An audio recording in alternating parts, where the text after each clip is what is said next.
కొన్నిసార్లు వింటూ ఉంటాం మనం, నాకు మళ్ళా హెర్నియా వచ్చింది, సో అండ్ సో ఆపరేషన్ అయిన తర్వాత మళ్ళా హెర్నియా రికర్ అయింది.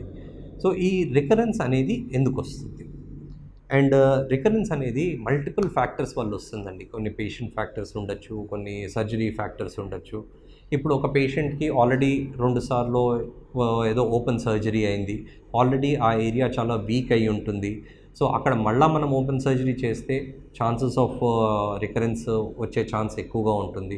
లేదా ఒక చాలా పెద్ద హెర్నియాకి మోర్ దెన్ 10 సెంటీమీటర్స్ హెర్నియాకి మనం లాప్రోస్కోపిక్ పద్ధతి ద్వారా చేసిన, ఒక జాయింట్ హెర్నియాకి లాప్రోస్కోపీ పద్ధతి ద్వారా చేసిన, అది మళ్ళా కూడా రికర్ అయ్యే ఛాన్స్ ఉంటుంది.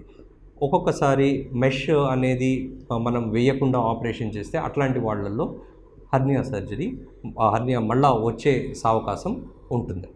అండ్ కొన్ని పేషెంట్ ఫ్యాక్టర్స్ ఉంటాయి. Like suppose for example patient చాలా లావుగా ఉన్నారు, ఒబేసిటీ.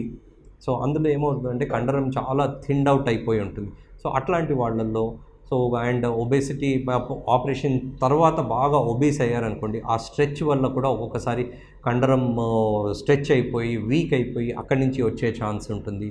డయాబెటిక్ పేషెంట్స్, డయాబెటీస్లో one of the most common complication విసి ఏంటంటే మెష్ ఇన్ఫెక్ట్ అవ్వడం. సో ఈ మెష్ ఇన్ఫెక్ట్ అయిపోతే అక్కడ మళ్ళీ మెష్ తీసేయాల్సిన పరిస్థితి వస్తుంది. అండ్ అట్లాంటి వాళ్ళల్లో కూడా రికరెన్స్ వచ్చే ఛాన్స్ ఉంటుంది.